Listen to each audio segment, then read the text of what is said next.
Buat teman-temanku yang baru gabung, bisa cek di playlist untuk urutan videonya, dan bisa juga cek di playlist untuk judul barunya. Bab 2303 berkultivasi langsung ke puncak. Lu Ming menghabiskan 3 hari untuk berhasil mengembangkan 3 tahap pertama dari teknik misteri surgawi kecil. Di sampingnya, Hong Lu diam-diam terkejut saat merasakan fluktuasi yang datang dari tubuh Lu Ming.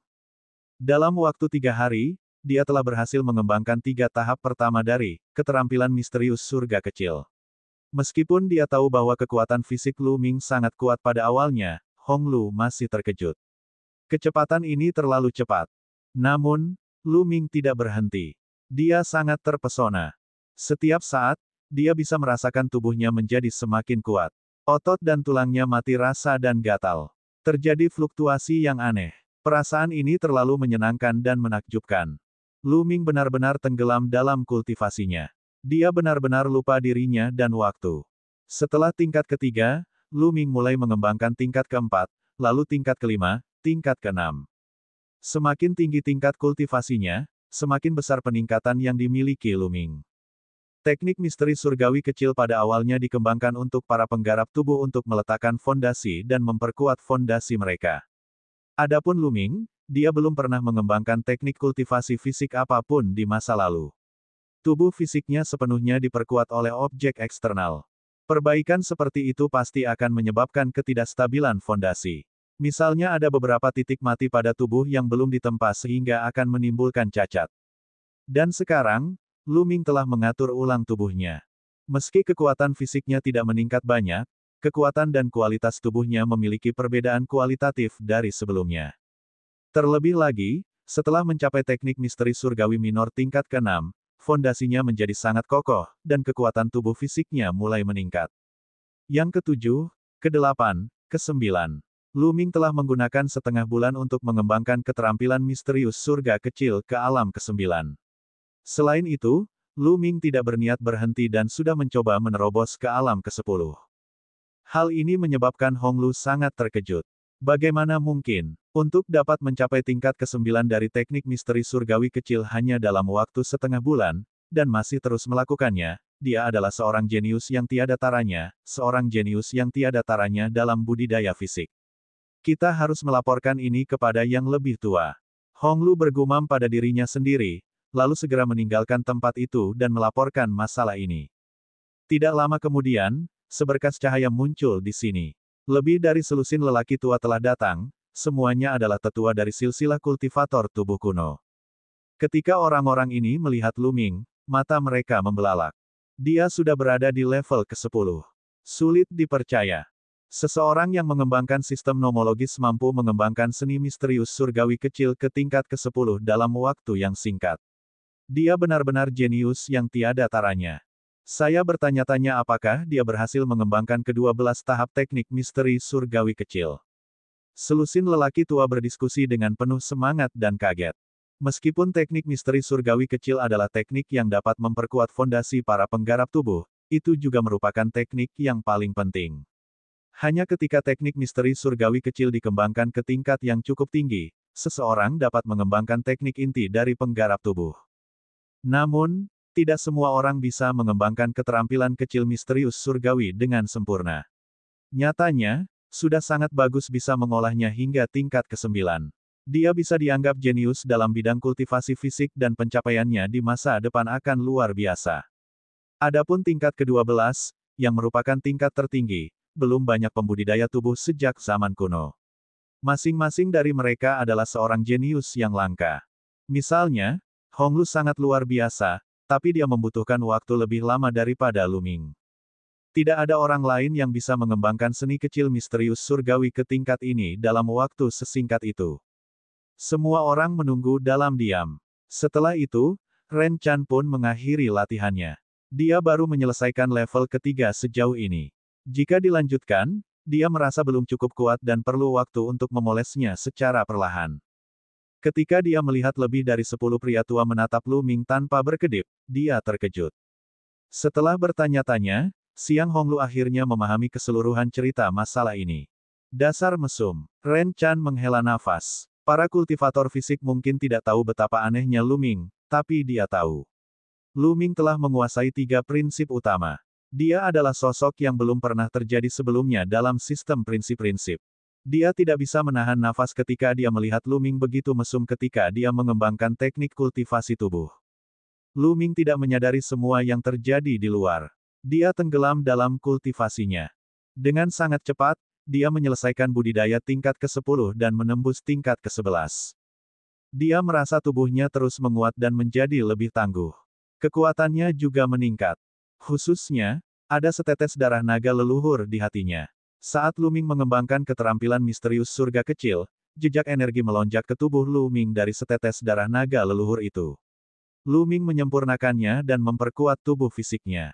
Tingkat ke-11 tidak sulit bagi Lu Ming dan dia berhasil mengembangkannya dengan sangat cepat. Lalu, itu adalah level ke-12. Bass dan EBSCP, suara mendesing. Itu juga merupakan tahap terakhir dari keterampilan surga kecil yang misterius. Pada tahap ini, tubuh Lu Ming terus gemetar dan berdengung. Dia bisa merasakan kekuatan fisiknya telah mencapai titik ekstrim. Sebulan setelah Lu Ming mengembangkan seni misterius surga kecil, dia akhirnya mengembangkannya dengan sempurna. Dia berhasil. Dia berhasil. Astaga, dia telah mengembangkan teknik misteri surgawi kecil dengan sempurna hanya dalam sebulan. Bakat seperti ini terlalu mengejutkan. Kita tidak bisa menyia-nyiakan bakatnya dalam pengembangan fisik. Menurutku kita harus mengajarinya teknik misterius 7 dewa. Saya setuju. Lebih dari 10 lelaki tua berbicara dengan penuh semangat satu demi satu. Mata mereka bersinar. Ketika mereka melihat Lu Ming, seolah-olah mereka sedang melihat harta karun langka. Bahkan Hong Lu sangat terkejut. Para tetua sebenarnya ingin mewariskan teknik misterius 7 dewa kepada Lu Ming. Teknik misterius 7 dewa benar-benar berbeda dari teknik misterius surgawi kecil. Teknik minor surgawi yang misterius hanyalah teknik yang digunakan untuk membangun fondasi bagi kultivator fisik. Itu tersebar luas dan semua orang bisa mengolahnya. Namun, teknik misterius 7 dewa adalah teknik inti dari silsilah budidaya tubuh dan salah satu teknik rahasia. Secara umum, hanya para jenius dari garis keturunan budidaya tubuh yang dapat mengolahnya. Hong Lu sendiri yang mengembangkan teknik ini. Dapat dilihat betapa para tetua mengagumi Lu Ming. Tidak ada seorang pun dalam sejarah pengembangan tubuh yang dapat mengembangkan teknik misteri surgawi kecil dengan sempurna hanya dalam sebulan. Bakat seperti ini terlalu mengejutkan. Akan sia-sia jika dia tidak mengolah teknik budidaya tubuh. Pada saat ini, Lu Ming menghela napas panjang dan membuka matanya. Kekuatanku menjadi 2 kali lipat. Lu Ming merasakan kekuatannya dan menunjukkan ekspresi kegembiraan. Tubuh fisiknya menjadi lebih kuat dan kekuatannya berlipat ganda. Ditambah dengan kekuatan dunia dan berbagai hukum, kekuatan tempur Lu Ming tidak diragukan lagi telah meningkat 1 tingkat lagi. Lu Ming merasa jika dia melepaskan kekuatan penuhnya sekarang, dia sudah bisa mencapai kekuatan tempur kaisar sejati peringkat 18. Setelah itu, Lu Ming mengalihkan pandangannya ke seberang ruangan dan terkejut. Ada lebih dari 10 pasang mata cerah yang menatapnya. Anak kecil, bagaimana perasaanmu? Apakah tubuhmu jauh lebih kuat? Anda adalah seorang jenius yang tiada taranya di dunia kultivator tubuh. Bagaimana dengan ini? Kedepannya tidak perlu lagi mengolah sistem nomologis. Perubahan pada budidaya silsilah budidaya tubuh. Orang tua ini akan menerimamu sebagai murid. Pergilah, dia muridku. Lebih dari 10 lelaki tua memelototinya dan mulai memperebutkannya. Mereka semua ingin menjadikan Lu Ming sebagai murid mereka. Lu Ming tercengang. Bab 2304, Teknik Misterius 7 Dewa. Lebih dari 10 lelaki tua berambut putih saling melotot. Mereka tampak siap menghunus pedang. Namun, ketika mereka melihat Lu Ming, mata mereka menyala-nyala. Lu Ming baru bereaksi setelah beberapa saat. Nah senior, saya kembangkan sistem nomologis. Saya tidak punya rencana untuk meninggalkan sistem nomologis dan fokus pada pengembangan tubuh fisik saya. Lu Ming masih menjawab dengan jujur. Tidak mudah baginya untuk mencapai prestasinya saat ini di segala bidang hukum. Dia telah membayar terlalu banyak. Selain itu, sistem nomologisnya belum pernah terjadi sebelumnya dan belum pernah terjadi sebelumnya. Di masa depan, dia bisa menguasai lebih banyak lagi prinsip-prinsip utama. Bagaimana dia bisa menyerahkannya begitu saja? Anda masih ingin mengembangkan sistem hukum. Nak, izinkan saya memberitahu Anda, bakat Anda dalam pengembangan tubuh pasti lebih tinggi daripada sistem hukum, apakah Anda mengerti? Sia-sia saja jika tidak mengolah tubuh fisik. Jangan hancurkan masa depanmu. Lebih dari 10 lelaki tua panik dan mencoba membujuk Luming. Senior, aku sudah memutuskan dan aku tidak akan berubah pikiran, tapi... Luming memutar matanya dan senyuman muncul di wajahnya, namun, saya dapat melakukan kultivasi ganda. Saya dapat mengembangkan sistem nomologis dan tubuh fisik saya. Senior, bagaimana menurutmu? Berkultivasi bersama. Selusin lelaki tua itu terdiam dan saling memandang. Nak, jalur kultivasi sangatlah sulit. Dibutuhkan banyak energi untuk mengolah salah satunya. Banyak orang tidak dapat mencapai puncak salah satunya sepanjang hidup mereka. Jika Anda ingin mengolah dua, saya khawatir Anda tidak bisa menggigit lebih dari yang bisa Anda kunyah. Benar, kamu juga tidak akan bisa berkultivasi. Lebih dari 10 orang tua mengkritik keras Luming. Senior, aku mengerti itu, tapi aku berbeda dari orang lain. Dengan bakat saya yang belum pernah terjadi sebelumnya, jelas bukan masalah bagi saya untuk mengembangkan sistem hukum dan tubuh bersama-sama. Luming berkata, tanpa malu-malu. Wajahnya tidak memerah dan jantungnya tidak berdetak kencang. Anak ini tidak tahu malu. Namun, apa yang dia katakan masuk akal. Dengan bakatnya, memang sulit bagi siapapun untuk menandinginya. Apakah kita hanya akan mengajarinya teknik misterius 7 dewa? Dia tidak berspesialisasi dalam budidaya fisik. Tidak baik mengajarinya seperti ini. Keterampilan misterius 7 dewa adalah rahasia tertinggi dari budidaya fisik. Itu dapat dikembangkan ke alam tertinggi yang legendaris. Menurutku, kita harus meminta instruksi dari Tetua Agung. Benar, menurutku juga begitu. Lebih dari 10 lelaki tua berkumpul untuk berdiskusi. Setelah beberapa saat, salah satu dari mereka berkata kepada Luming, Nak, tunggu di sini. Kami akan pergi dan bertanya pada Grand Elder. Setelah mengatakan itu, orang-orang tua itu pergi. Luming, kamu sebenarnya telah mengembangkan keterampilan misterius surga kecil dengan sempurna dalam waktu 1 bulan. Bagaimana kamu melakukannya? Honglu berjalan mendekat, sangat terkejut. Ren Chan juga menilai Luming dengan rasa ingin tahu. Dia telah mengolahnya sebelumnya, tetapi dia hanya bisa mengolahnya ke tingkat ketiga. Jika dia ingin terus berkembang, dia harus mengeluarkan banyak energi. Dia tahu kesulitannya. Namun, Luming mampu mengolahnya hingga puncaknya dalam sekali jalan. Ini hanyalah sebuah keajaiban. Saya juga tidak tahu. Saya hanya berkultivasi dengan santai sebentar dan saya mencapai kesempurnaan. Apakah sesulit itu?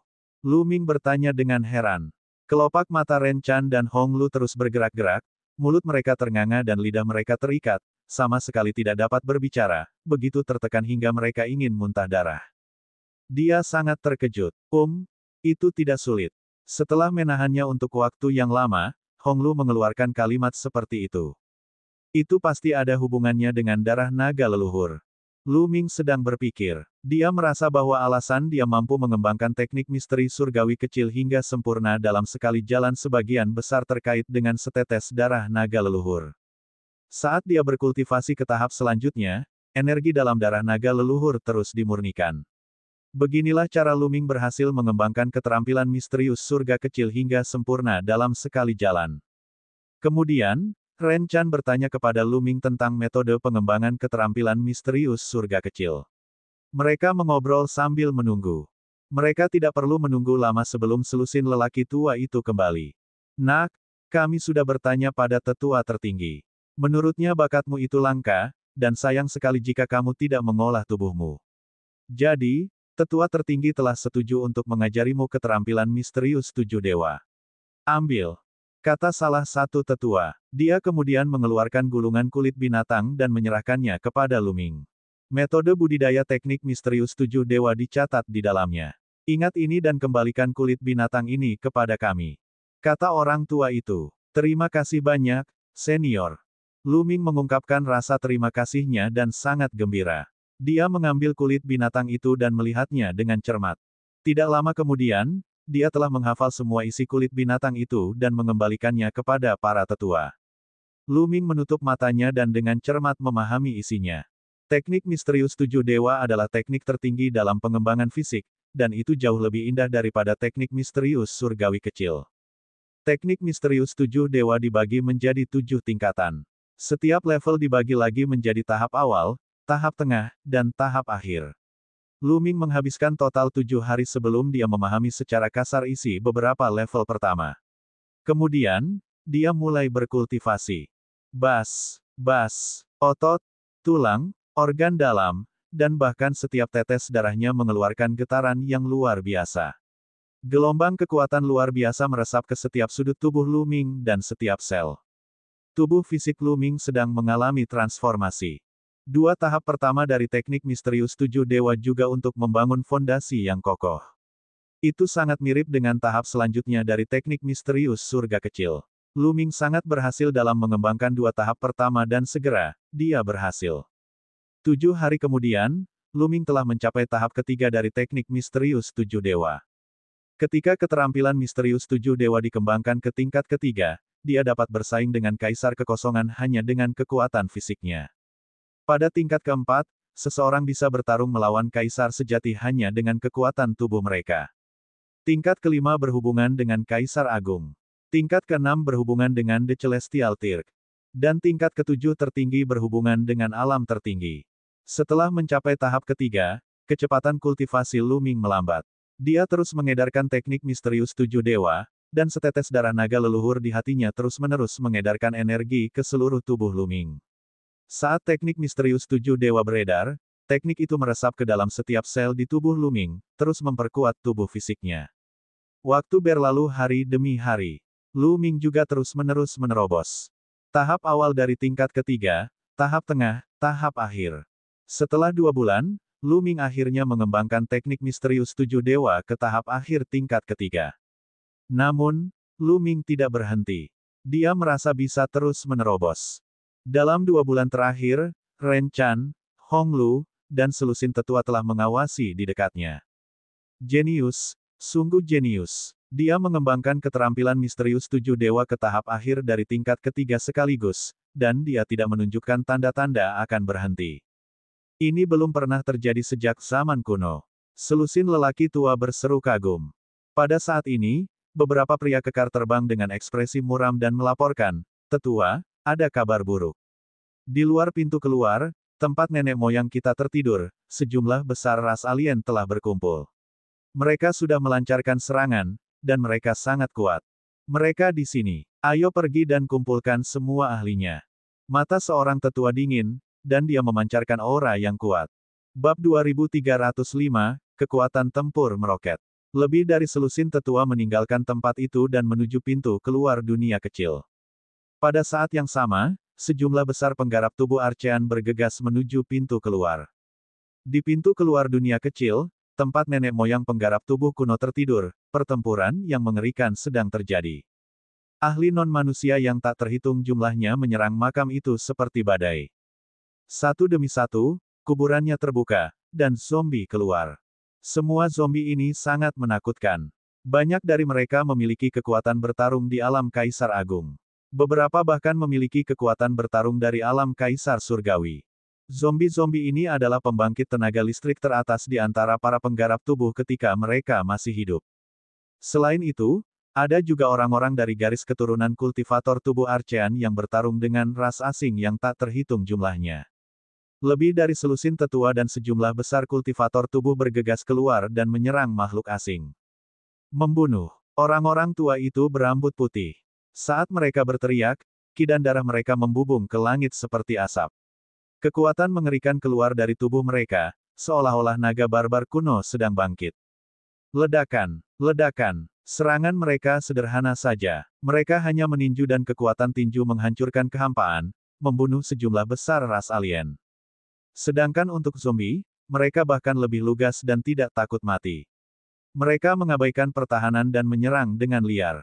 Untuk sementara waktu, para penggarap tubuh Archean mendapat keuntungan. Ras alien menyerang untuk beberapa saat, namun mereka terpaksa mundur dan mundur ke kedalaman negeri senja. Namun, para penggarap tubuh kuno tidak berani mengendur dan mengirim orang untuk menjaganya. Seperti yang diharapkan, setiap beberapa hari, ras asing akan menyerang lagi, dan kekuatan mereka secara keseluruhan lebih kuat dari sebelumnya. Kedua belah pihak terjebak dalam pertempuran sengit, dan mereka bertempur terus-menerus. Setelah bertarung beberapa saat, ras alien akan mundur, tetapi setelah beberapa saat, mereka akan menyerang lagi. Adapun Lu Ming, dia telah berkultivasi. Sebelumnya, dia menghabiskan waktu 2 bulan untuk berhasil mengolah 3 tingkat pertama dari teknik misterius 7 dewa. Setelah itu, dia menggunakan 1 bulan lagi untuk berhasil menerobos dan melangkah ke tahap awal level keempat.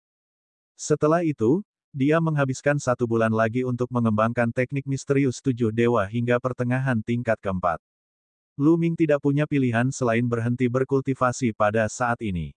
Ini karena dia merasa akumulasi sebelumnya telah habis. Dia telah mencapai kemacetan dan tidak dapat menerobos untuk saat ini. Dia perlu memoles dirinya sendiri untuk jangka waktu tertentu. Terlebih lagi, hampir setengah energi darah naga leluhur telah dimurnikan. Pada saat ini, Lu Ming membuka matanya dan menghela nafas panjang. Kekuatanku sangat kuat. Lu Ming merasakan kekuatan di tubuhnya dan sangat bersemangat. Ini adalah kekuatan fisik murni. Lu Ming dapat merasakan kekuatan fisiknya puluhan kali lebih kuat dari sebelumnya. Tahap tengah dari tingkat keempat. Sekarang, aku seharusnya bisa bertarung melawan kaisar sejati level 13 hanya dengan kekuatan fisikku. Lu Ming berspekulasi dalam hatinya. Seseorang tidak boleh meremehkan tingkat kekuatan ini. Sungguh sangat menakutkan, karena ini murni kekuatan tubuh fisik tanpa faktor lain. Di masa lalu, meskipun kekuatan fisik Lu Ming kuat, itu jauh lebih rendah daripada yang dia miliki sekarang. Pada saat itu, kekuatan fisik Lu Ming, energi dunia, dan hukum akan meningkatkan kekuatannya. Namun, tidak mungkin hanya mengandalkan kekuatan tubuh fisiknya saja. Paling-paling, dia setara dengan Kaisar Void tingkat rendah. Tapi sekarang, Lu Ming tidak perlu melakukan apapun. Dia bisa bertarung melawan Kaisar sejati peringkat 13 hanya dengan kekuatan fisiknya. Jika dia menambahkan kekuatan dunia dan berbagai hukum, kekuatan Lu Ming akan mencapai tingkat yang mengejutkan. Itu akan jauh melebihi kekuatan tempur Kaisar sejati peringkat 18. Sekarang Lu Ming menghadapi Kaisar sejati peringkat 18, dia bisa sepenuhnya menghancurkan lawannya. Pembudidaya tubuh, jika digabungkan dengan sistem nomologis, akan meledak dengan kekuatan yang menakjubkan. Kemampuan pertahanan dan pemulihan tubuhku juga telah meningkat pesat. Dengan gulungan kuno yang tidak bisa dihancurkan, saya bertanya-tanya tingkat mengejutkan seperti apa yang akan dicapainya. Lu Ming tidak dapat membayangkan betapa menakjubkannya kekuatan tempurnya jika dia melepaskan kekuatan penuhnya sekarang. Lu Ming, di alam manakah kamu telah mengembangkan teknik misterius 7 dewa? Honglu bertanya sambil berjalan mendekat. Tahap tengah dari tingkat 4. Kata Lu Ming. Ya dewa, kamu telah mencapai tahap tengah tingkat keempat dengan begitu cepat. Anda tidak normal. Saya telah berkultivasi selama beberapa dekade dan saya hanya berada pada tahap tengah tingkat keempat. Kamu tidak normal. Honglu melolong sedih, sepertinya dia terkena pukulan. Lu Ming menyentuh hidungnya, tidak bisa berkata-kata. Alasan mengapa dia meningkat begitu cepat terutama karena akumulasi sebelumnya. Dulu, tubuhnya telah ditempa berkali-kali dan sudah sangat kuat. Dengan bantuan darah naga leluhur dan kesempurnaan keterampilan misterius surga kecil, dia mampu menjadi begitu cepat. Di masa depan, kecepatannya akan melambat. Selain itu, mengolah tubuh membutuhkan sejumlah besar materi spiritual langit dan bumi, termasuk semua jenis tumbuhan spiritual, tumbuhan suci, dan tumbuhan kaisar. Kali ini, dia sepenuhnya mengandalkan energi darah naga leluhur. Itu sebabnya dia tidak membutuhkan ramuan obat apapun. Benar, di mana seniornya? Lu Ming mengalihkan pandangannya ke seberang ruangan dan bertanya. Mereka pergi berperang melawan ras alien. Dalam 2 bulan terakhir, ras alien semakin sering menyerang. Banyak orang kita tewas dalam pertempuran. Berbicara sampai di sini, ekspresi Honglu agak tidak sedap dipandang. Apakah ras alien sudah menyerang? Ekspresi Lu Ming berubah serius. Kita tidak bisa terus seperti ini. Suku-suku asing terlalu kuat dan jumlahnya tidak terbatas. Bukannya saya meremehkan kekuatan dari kultivator tubuh Archean, tetapi jika ini terus berlanjut, kita tidak akan bisa bertahan lebih lama lagi. Ren Chan juga berkata, lalu apa yang harus kita lakukan? Honglu juga sedikit cemas. Ayo pergi ke garis depan. Saya ingin berbicara dengan para senior.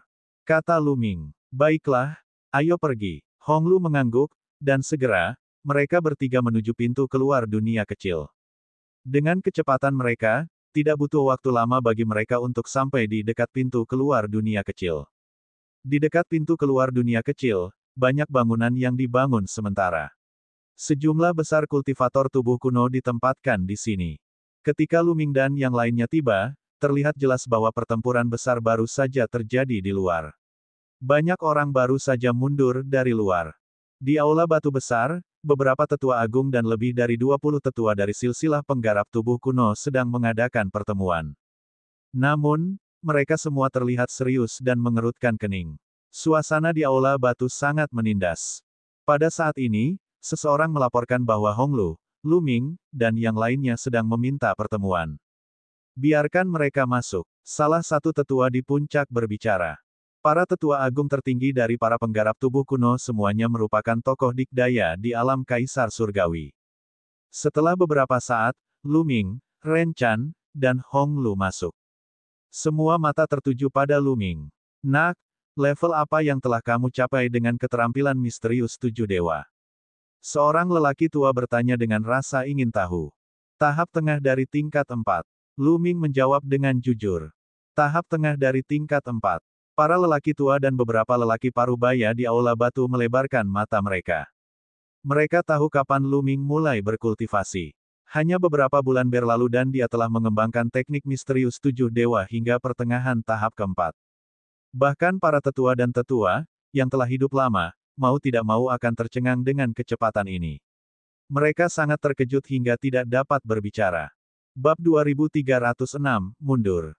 Honglu adalah surga favorit paling luar biasa dari generasi kultivator tubuh kuno ini, namun dia juga telah menggunakan beberapa dekade untuk berkultivasi hingga pertengahan tingkat keempat. Adapun Lu Ming, itu baru beberapa bulan. Bagus, bagus, jenius yang tiada taranya, jenius yang tiada taranya. Beberapa tetua menghela nafas. Setelah beberapa saat, mereka menjadi tenang. Mengapa kamu datang mencari kami? Salah satu tetua bertanya sambil tersenyum. Senior, sekarang orang luar sudah mengincar tempat ini, mereka pasti tidak akan membiarkan tempat ini pergi. Jika ini terus berlanjut, pertempuran akan menjadi sangat tidak menguntungkan. Kata Lu Ming, kami juga mengetahui hal ini. Apakah Anda punya tindakan pencegahan? Petik 2. Salah satu tetua berkata, serang keluar, tinggalkan tempat ini. Kalau tidak, cepat atau lambat tempat ini akan ditembus. Pada saat itu, tidak ada yang bisa melarikan diri. Lu Ming berkata, langsung mengungkapkan pikirannya. Tinggalkan tempat ini. Semua orang di aula batu memucat. Kami para penggarap tubuh zaman dahulu telah hidup dalam pengasingan di sini sejak kami dikalahkan di zaman dahulu kala. Kami telah tinggal di sini selama bertahun-tahun dan telah mengakar di sini. Anda ingin kami meninggalkan tempat ini? Petik 2. Kata salah satu pria kekar.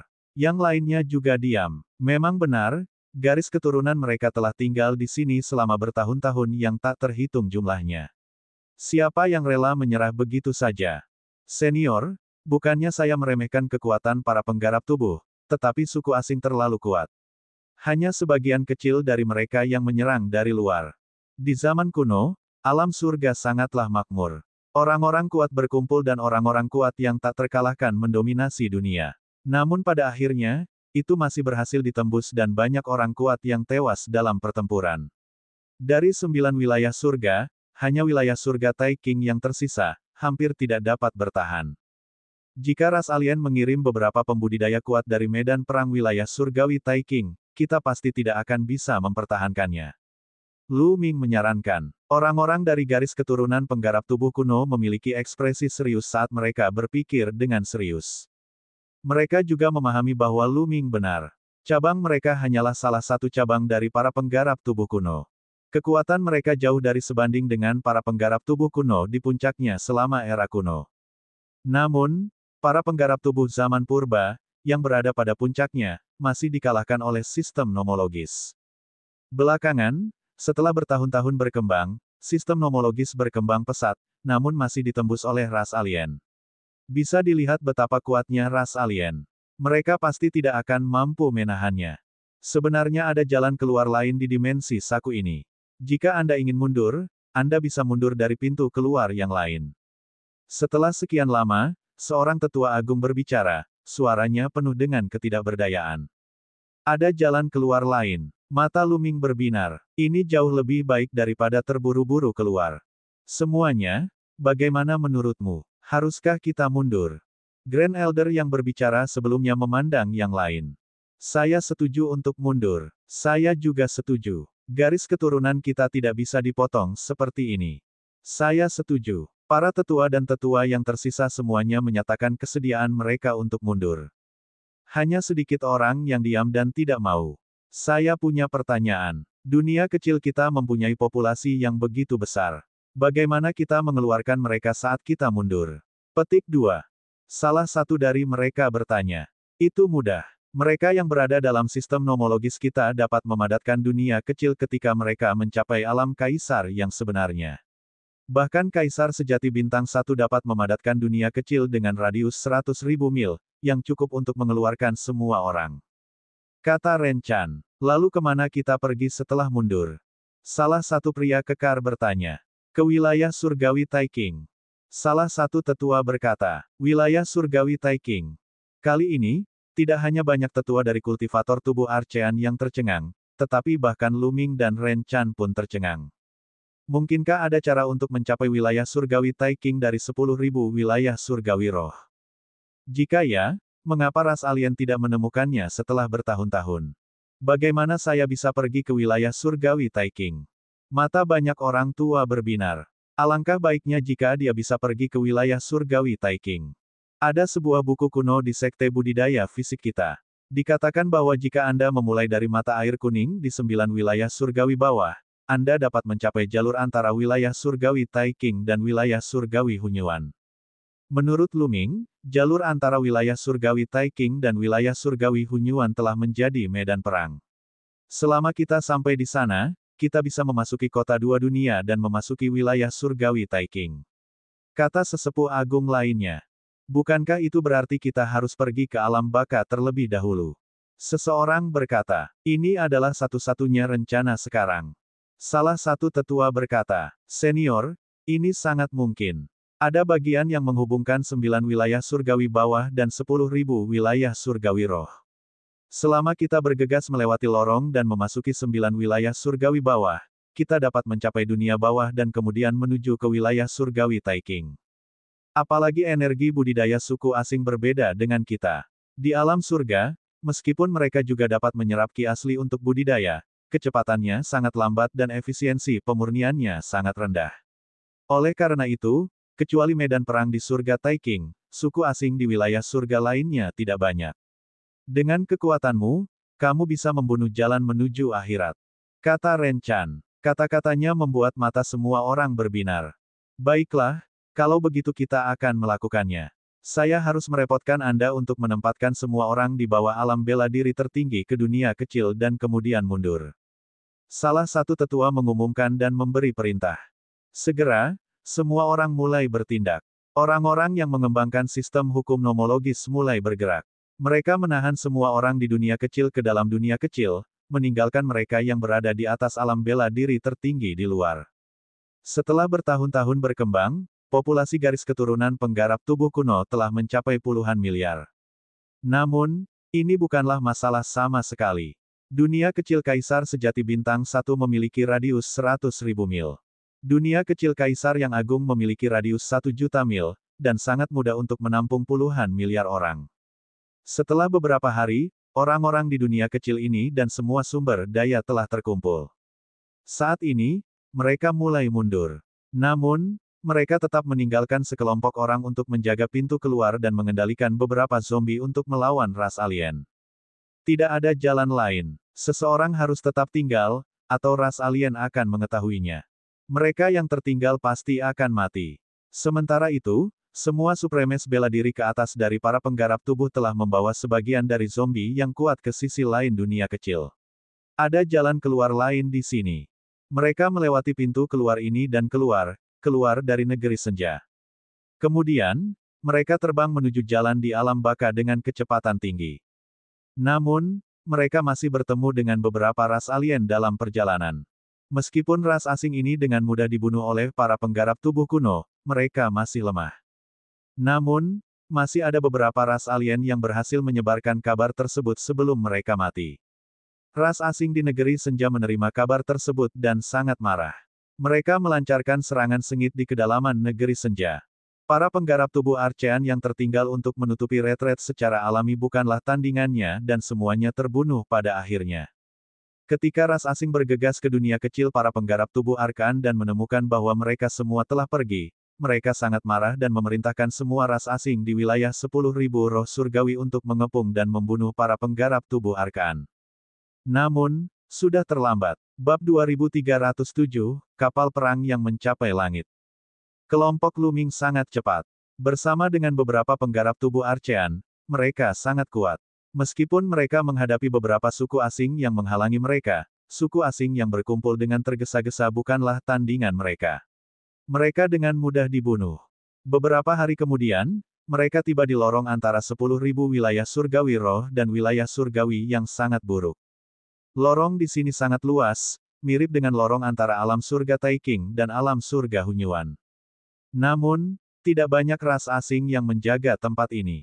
Selain wilayah surgawi Taiking, 8 wilayah surgawi lainnya semuanya berada di bawah kendali suku asing. Mereka tentu saja tidak perlu meninggalkan terlalu banyak orang untuk menjaga bagian ini. Tanpa banyak perlawanan, mereka menerobos jalan itu dan bergegas ke alam baka. Wilayah surgawi yang sangat buruk adalah dunia bawah yang legendaris. Itu dipenuhi dengan ki dari dunia bawah dan merupakan wilayah surgawi yang sangat kuat di zaman kuno. Nama dunia bawah mengguncang alam surga, dan jumlah ahlinya sebanyak awan. Pada akhirnya masih bisa ditembus oleh ras asing, dan para ahlinya menderita banyak korban jiwa. Mata air kuning yang legendaris dan jembatan ketidakberdayaan keduanya berada di 9 wilayah surgawi kata-kata.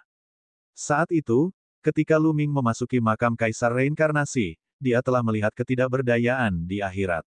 Itu adalah ulat sutera iblis 9 nyawa, yang diciptakan berdasarkan ketidakberdayaan dunia bawah dari 9 alam neter. Ada banyak buku kuno di antara para penggarap tubuh yang mencatat banyak rahasia, termasuk wilayah 9 wilayah surgawi bawah. Setelah mereka memasuki 9 wilayah surgawi bawah, mereka bergegas menuju mata air kuning. Dalam perjalanannya, mereka bertemu dengan beberapa ras lain, namun mereka dengan mudah dikalahkan. 9 wilayah surgawi bawah sangat luas. Meski tidak sebesar wilayah surgawi Taiking, namun tidak jauh berbeda. Setelah terbang selama beberapa hari, sebuah sungai besar membentang melintasi daratan di depan mereka. Sungai itu sangat lebar, dan orang tidak dapat melihat sisi lainnya secara sekilas. Air sungai itu berwarna kuning, lengket, dan berbau busuk. Ini adalah akhirat. Dikatakan bahwa air dari mata air kuning memiliki kekuatan korosif, melahap, dan kutukan yang mengerikan. Begitu mereka jatuh ke mata air kuning, hanya kematian yang menanti mereka. Dikatakan bahwa bahkan pembangkit tenaga listrik alam Kaisar Surgawi akan berada dalam bahaya jika mereka jatuh ke mata air kuning.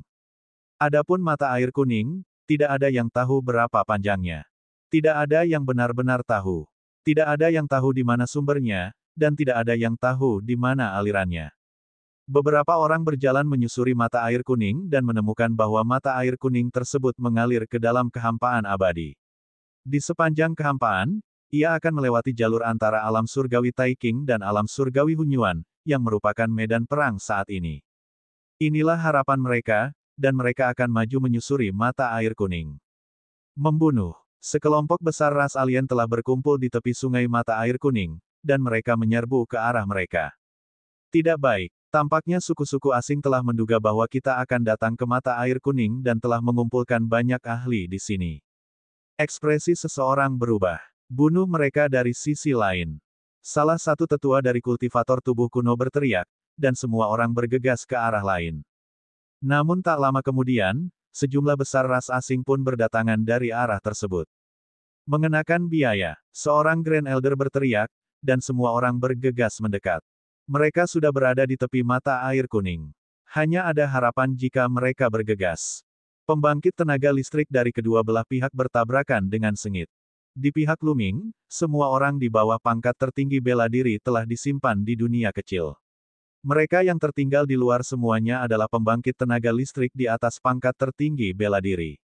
Dengan beberapa kultivator tubuh terkuat, para tetua agung-agung, sebagai garda depan, mereka seperti pisau tajam, menyerbu ke dalam tentara non-manusia. Puff, puff, puff. Ras alien yang tak terhitung jumlahnya terbunuh dan diledakkan.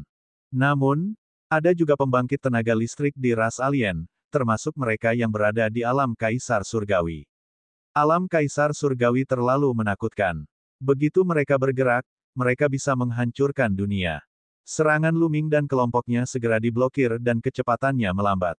Di belakang mereka, sejumlah besar ras alien menyerang ke depan, dan kedua belah pihak terlibat dalam pertempuran berdarah. Membunuh. Luming meraung dan mengamuk. 9 jenis hukum menutupi tubuh Luming. Pada saat yang sama, Luming mengaktifkan tubuh emas yang tidak dapat binasa. Tubuh emas yang tidak bisa dipadamkan, ditambah dengan kekuatan fisik Luming saat ini, meledak dengan kekuatan tak terbatas. Luming sepenuhnya mengabaikan pembelaannya. Seperti binatang perang, dia menyerang ras alien dan meninju dengan kedua tinjunya. Dengan setiap pukulan, setidaknya beberapa ras alien diledakkan oleh Luming. Selama dia bukan seorang kaisar agung, tidak peduli berapa pangkat kaisar sejatinya, dia akan dibunuh dalam sekejap oleh Luming. Bahkan jika itu adalah kaisar sejati peringkat 18, itu tetap sama. Luming sekarang benar-benar tak terkalahkan di antara kaisar sejati.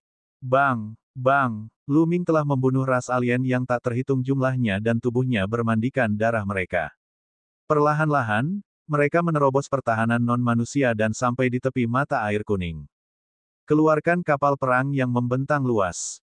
Salah satu tetua berteriak. Pada saat yang sama, dia melambaikan tangannya dan sebuah kapal perang terbang, melayang di atas mata air kuning.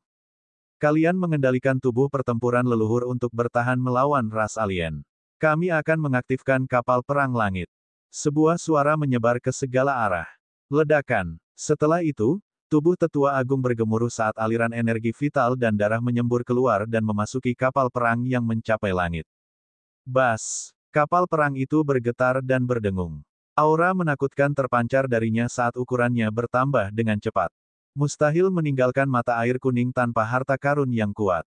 Begitu seseorang memasuki dunia bawah dan menyentuh air dunia bawah, hanya kematian yang menunggu mereka. Bahkan The Celestial Tirk pun akan berada dalam bahaya. Hanya dengan mengandalkan harta leluhur dari para penggarap tubuh kuno, kapal perang yang mencapai langit, seseorang dapat memasuki dunia bawah dan menaiki kapal perang yang mencapai langit menuju kehampaan abadi. Ledakan, ledakan. Setelah itu, beberapa tetua agung-agung yang merupakan kultivator tubuh menstimulasi ki darah mereka dan melonjakkannya ke kapal perang yang mencapai langit. Getaran kapal perang yang mencapai langit menjadi semakin intens, dan seluruh tubuhnya bersinar saat ia mengembang dengan cepat. Hentikan mereka. Membunuh. Membunuh. Membunuh. Anggota ras alien meraung. Mereka menyerang dari segala arah. Ada 5 hingga 6 ras asing yang sangat kuat. Mereka semua adalah pembangkit tenaga listrik di alam Kaisar Surgawi. Mereka berjalan di udara, mengeluarkan fluktuasi yang mengerikan. Dengan satu pukulan, langit dan bumi akan hancur. Kekuatan mereka tidak terbayangkan. Blokir. Beberapa tetua dari penggarap tubuh kuno meraung.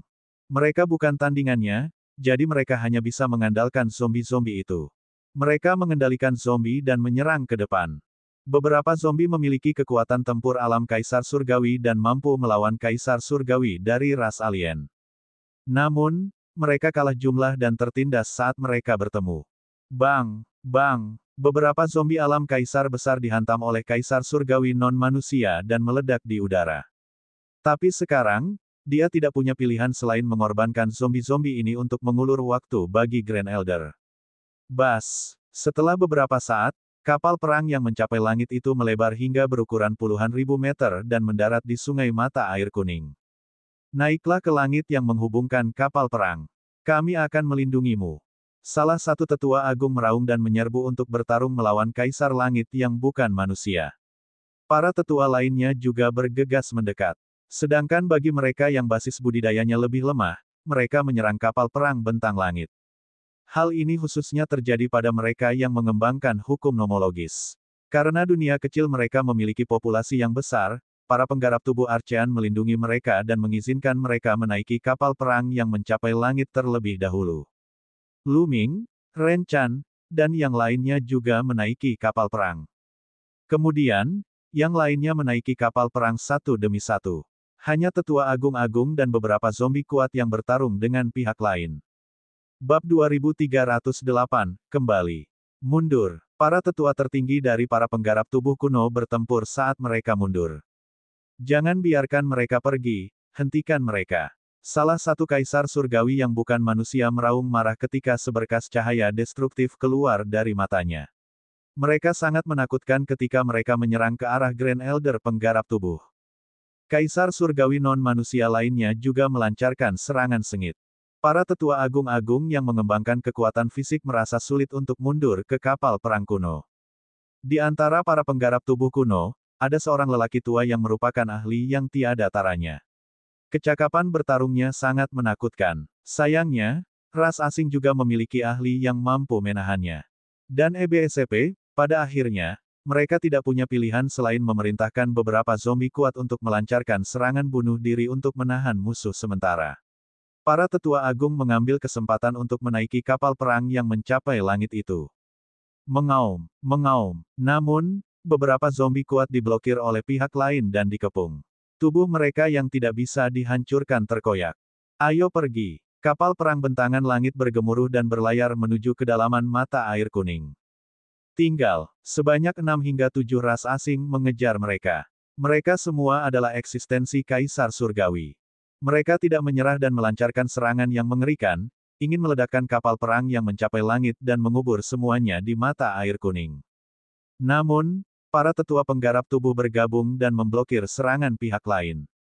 Terlebih lagi, salah satu tetua agung yang paling kuat menerobos ruang angkasa, menyebabkan alien kaisar surgawi memuntahkan darah. Dia terjatuh kembali ke arah mata air kuning. Hualala, gelombang sungai mata air kuning bergulung, dan salah satunya menghantam kaisar surgawi yang bukan manusia. Kaisar surgawi memekik dengan sedih ketika tubuhnya terbang di langit. Tubuh kekarnya dengan cepat layu. Pada akhirnya, kaisar surgawi berhasil memblokir korosi air dunia bawah, namun auranya lemah dan dia hampir mati. Kerumunan itu tersentak. Mata air kuning itu memang menakutkan. Bahkan kaisar surgawi pun akan terluka parah jika terkena gelombang mata air kuning. Dari mana asal-muasal mata air kuning ini? Bagaimana itu terbentuk? Bukankah itu terlalu menakutkan? Seorang kaisar surgawi berdiri di puncak dunia ini. Meskipun kaisar surgawi asing mungkin hanyalah kaisar surgawi biasa, sungguh mengejutkan bahwa air dunia bawah dapat melukainya secara serius. Kaisar surgawi asing lainnya semuanya memperlihatkan ekspresi ketakutan dan tidak berani mengejar. Jika mereka diledakkan ke sungai mata air kuning, konsekuensinya tidak dapat diprediksi. Jika kaisar surgawi terluka parah oleh ombak, dia pasti akan mati jika jatuh ke sungai mata air kuning. Yang bukan manusia hanya bisa menyaksikan kapal perang itu berlayar ke kedalaman mata air kuning. Semua orang menghela nafas lega. Mereka akhirnya berhasil menyingkirkan kejaran orang-orang non-manusia. Di saat yang sama, mereka diam-diam terkejut. Mereka tidak tahu terbuat dari bahan apa kapal perang yang mencapai langit itu, tapi kapal itu sebenarnya bisa berlayar di sungai mata air kuning tanpa rusak oleh air. Di antara para penggarap tubuh Arkan, seorang tetua agung-agung memberitahu mereka bahwa kapal perang yang mencapai langit itu ditemukan di reruntuhan kuno oleh leluhur penggarap tubuh Arkan.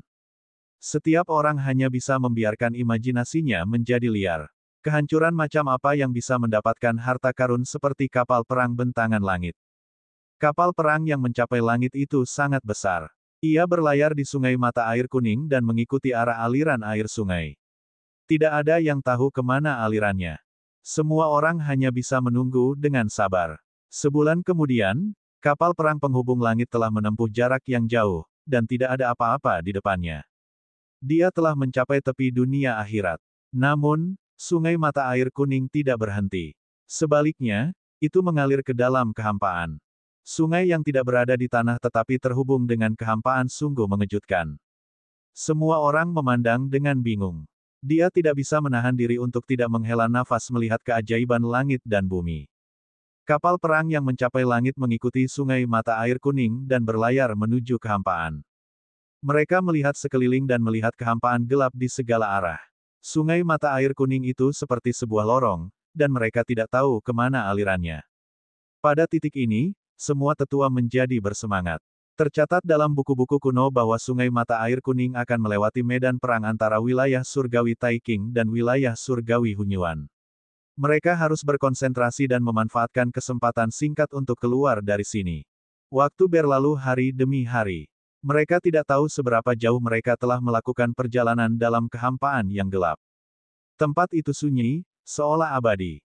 Lihat, apa itu? Tiba-tiba, seseorang berseru dan memandang ke depan dengan kaget. Yang lain juga menoleh. Itu, Lu Ming juga kaget dengan apa yang dilihatnya. Matanya melebar. Di depan Sungai Mata Air Kuning, pada jarak yang tidak diketahui, sebuah gunung muncul. Gunung ada di depan mereka, tapi tidak ada yang salah. Benar-benar ada sebuah gunung. Sebenarnya ada gunung besar di atas Sungai Mata Air Kuning.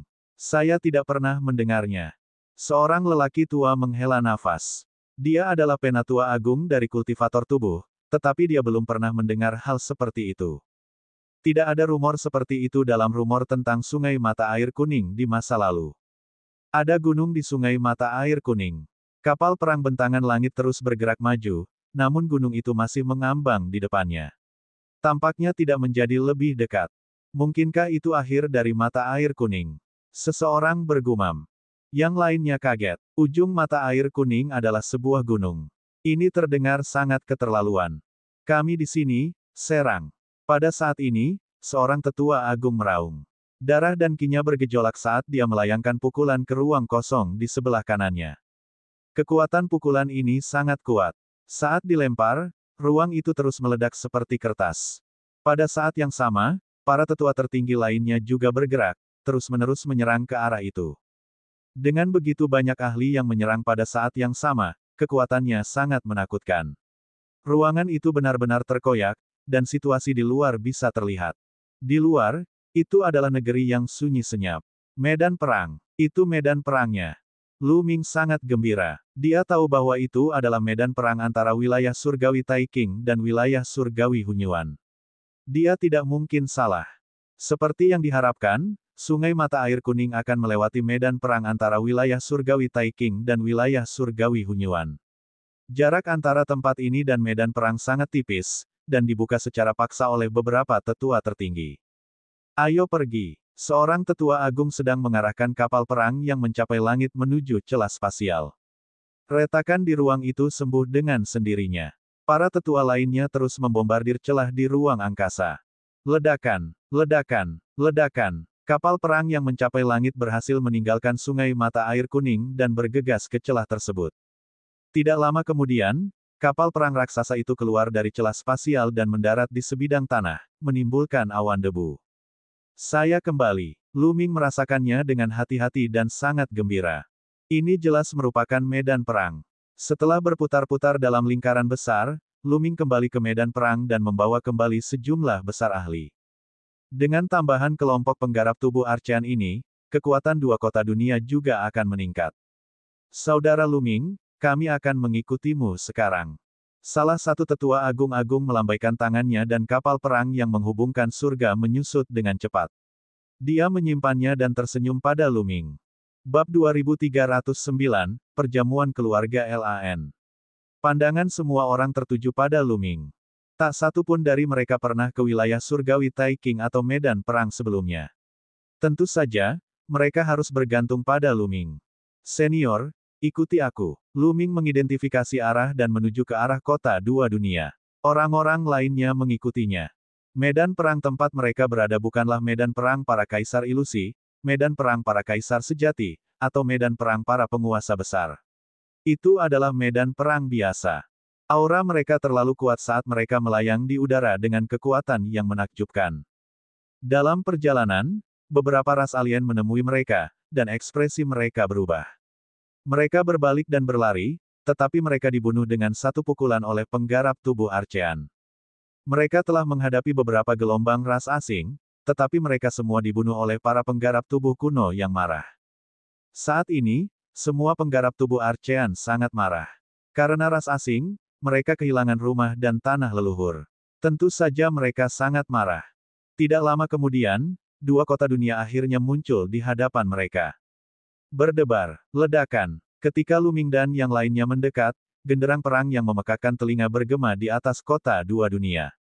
Di tembok kota, ada kilatan cahaya dan sosok muncul satu demi satu. Jelas sekali bahwa para ahli di atas dua kota dunia telah menemukannya. Namun, jumlahnya terlalu banyak, dan banyak auranya yang terlalu kuat.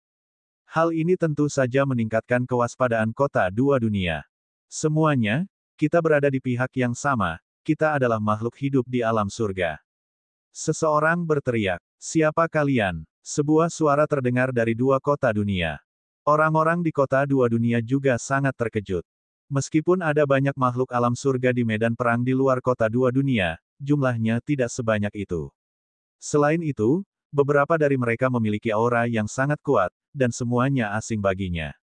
Ini sangat mengejutkan. Semuanya, aku Luming. Saat ini, Luming keluar dan berkata dengan keras. Apa, Luming? Orang-orang di kota dua dunia jelas terkejut. Bukankah Luming sudah mati? Dia benar-benar muncul lagi. Mungkinkah dia belum mati dan rumor tersebut salah? Lalu siapa orang-orang di sampingnya itu? Kota dua dunia itu ramai dengan diskusi.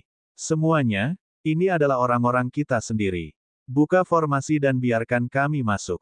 Luming berkata dengan keras. Luming, kamu boleh masuk, tapi kami perlu melaporkan yang lain. Kami tidak tahu dari mana mereka berasal. Jika kita membiarkan mereka masuk dengan gegabah, kita tidak dapat menanggung konsekuensinya jika terjadi sesuatu. Kata seorang pria jangkung dan tegap. 11 bertanggung jawab. Pada saat ini, sebuah suara datang dari dua kota dunia. Begitu suara itu turun, beberapa sosok muncul di kota dua dunia itu. Pemimpinnya adalah Kaisar Surgawi Heng Yu. Kaisar Langit Heng Yu memandang Luming, wajahnya dipenuhi kegembiraan. Mereka semua adalah manusia atau binatang dewa dari alam surga. Mereka pastinya bukan dari ras asing. Aktifkan formasi dan biarkan mereka masuk. Kata Kaisar Langit Heng Yu. Ya, yang lain menurut. Kaisar Surgawi alam semesta abadi adalah Kaisar Surgawi, dan bukan Kaisar biasa. Kekuatan tempurnya sangat kuat, nomor 2 setelah mereka yang berada di peringkat terhormat surgawi. Tidak ada yang berani melanggar perintahnya. Segera, perisai cahaya di luar kota dua dunia mulai bergetar, dan celah besar muncul. Memasuki, Luming adalah orang pertama yang menyerbu masuk. Yang lain mengikuti. Tidak lama kemudian, semua orang telah memasuki kota dua dunia. Perisai cahaya di luar kota dua dunia ditutup kembali. Hahaha, Luming, aku tahu kamu akan baik-baik saja. Ada desas-desus bahwa kamu sudah mati, tapi aku tidak percaya sama sekali. Kaisar Surgawi Heng Yu berjalan mendekat dan tertawa terbahak-bahak. Dia sangat senang. Kemudian, dia melihat ke arah penggarap tubuh Archean, Ren Chan, dan yang lainnya, dan bertanya, Luming, siapa mereka?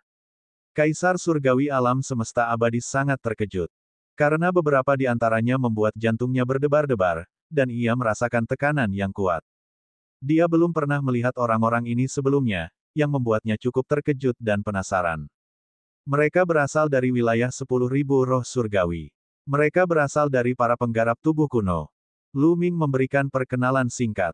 Pada saat yang sama, dia menceritakan pengalamannya kepada mereka. Silsilah penggarap tubuh yang abadi. Murid Kaisar Surgawi Heng Yu berkontraksi saat dia menangkupkan tinjunya ke arah para tetua tertinggi dari kultivator tubuh Archean. Saya Heng Yu. Salam, rekan-rekan Daois. Terima kasih kembali. Kultivator tubuh tua itu juga mengangguk dengan sopan. Luming, aku tidak menyangka bahwa kamu akan datang ke 10.000 alam roh ketika ada rumor bahwa kamu telah mati. Sungguh menakjubkan. Kaisar Surgawi Heng Yu menghela nafas. Senior Heng Yu, apakah orang yang mengatakan aku meninggal berasal dari keluarga Lan atau keluarga Yan? Luming berkata, kilatan dingin muncul di matanya. Itu benar. Mereka juga mengatakan bahwa Anda membunuh sesama kultivator di alam surga demi harta karun. Mereka melihat Anda dan ingin menjatuhkan Anda, tetapi mereka secara tidak sengaja bergegas ke dunia kecil yang rusak, dan dunia kecil itu pada akhirnya runtuh. Kata Kaisar Langit Heng Yu. Hehe, keluarga Lan dan keluarga Yan benar-benar tidak tahu malu. Merekalah yang ingin membunuhku dan mengambil gulungan kunoku yang tidak bisa dihancurkan. Mereka juga membunuh orang-orang di alam surga dan menyalahkanku. Suara Luming dingin. Dia dipenuhi dengan niat membunuh saat memikirkan kematian Bai Tai. Aku tahu itu. Seperti yang diharapkan, keluarga Lan dan Yan baik-baik saja. Kaisar Surgawi Heng Yu juga sangat marah saat mendengar ini, dan matanya dipenuhi dengan niat membunuh. Sejak aku kembali, aku harus membalas dendam. Saya akan melakukan perjalanan ke keluarga Lan dan keluarga Yan. Lu Ming berkata dengan dingin. Meski bukan karena hal lain, dia harus membalas kematian Bai Tai. Dia tidak akan melepaskan satupun orang yang menyerangnya. Lu Ming, keluarga Lan dan keluarga Yan tidak berada di kota dua dunia sekarang. Kata Kaisar Langit Heng Yu. Tidak di kota dua dunia. Lu Ming bingung. Itu benar. Markas besar keluarga Lan dan keluarga Yan tidak berada di kota dua dunia, tetapi di wilayah tengah wilayah surgawi Taiking. Kota dua dunia hanyalah stasiun mereka. Dalam 2 tahun terakhir, ras alien telah menghentikan serangan mereka dan jumlah perang telah berkurang. Oleh karena itu, beberapa ahli dari keluarga Lan dan keluarga Yan tidak ada di sini.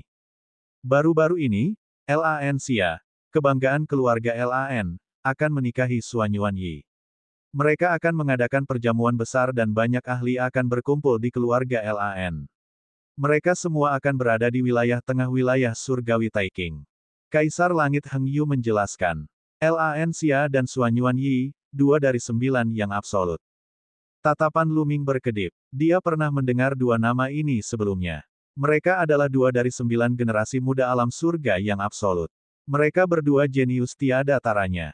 Terutama Suan Yuanyi, yang menduduki peringkat kedua di antara 9 yang absolut. Banyak orang mengatakan bahwa dia memiliki kesempatan untuk menjadi yang pertama di antara 9 kemutlakan dan berdiri di puncak generasi muda di dunia Tian Yuan. Lan Xia adalah putri kebanggaan keluarga Lan dan kakak perempuan Lan Yun. Pernikahannya dengan Suan Yuanyi bisa dikatakan sebagai aliansi yang kuat dan menarik perhatian semua orang. Saya mendengar bahwa keluarga Lan telah mengundang sebagian besar anak-anak kebanggaan alam surga. Akan ada acara akbar. Kata Kaisar Langit Heng Yu. Kapan mereka akan menikah? Lu Ming bertanya. Setengah bulan kemudian, Kaisar Surgawi Heng Yu berkata. Bab 2310, kembali ke Primal Chaos. Istana. Dalam setengah bulan, keluarga Lan dan Yan pada akhirnya harus membayar harganya. Lu Ming bergumam, suaranya semakin dingin. Lu Ming, jangan bertindak gegabah. Keluarga Lan sama sekali tidak sebanding dengan kekuatan biasa. Keluarga Lan adalah keluarga yang sangat kuno dengan dasar yang dalam dan banyak ahli. Tidak hanya ada Kaisar Surgawi di kota Lan. Dikatakan bahwa keluarga Lan juga memiliki leluhur tua yang merupakan pembangkit tenaga listrik tiada taranya di alam Kaisar Surgawi Bintang 4. Kaisar Langit Heng Yu berkata dengan ekspresi serius. Namun, mata Lu Ming tegas dan dia tidak tergerak. Selain itu, keluarga Lan telah ada selama bertahun-tahun dan berhubungan baik dengan banyak kekuatan besar. Misalnya keluarga Yan. Keluarga Yan hanyalah kekuatan besar biasa. Mereka memiliki pencarian surgawi yang bertanggung jawab dan memiliki hubungan pernikahan dengan keluarga Lan. Kedua keluarga itu sangat dekat. Selain itu, ada banyak kekuatan serupa dengan keluarga Yan yang memiliki hubungan baik dengan keluarga Lan. Kali ini, mereka semua akan bergegas. Jika Anda terburu-buru, saya khawatir Anda akan menderita kerugian besar. Jadi kalau mau berangkat harus hati-hati. Jika kamu benar-benar ingin pergi, aku akan pergi bersamamu. Namun, Kaisar Surgawi lainnya dari alam primordial harus menjaga 2 kota dunia, jadi saya khawatir mereka tidak bisa pergi. Kaisar Langit Heng Yu menjelaskan kepada Lu Ming struktur kekuatan keluarga Lan dan kekuatan umum mereka. Namun, melihat tekad di mata Lu Ming, dia tahu bahwa Lu Ming telah mengambil keputusan dan setuju untuk pergi bersamanya. Terima kasih banyak, Senior Heng Yu. Terima kasih. Lu Ming mengungkapkan rasa terima kasihnya, jika saya ingin pergi, tentu saja saya harus percaya diri. Setelah mengatakan ini, dia berjalan menuju para tetua tertinggi dari para penggarap tubuh kuno dan menangkupkan tinjunya.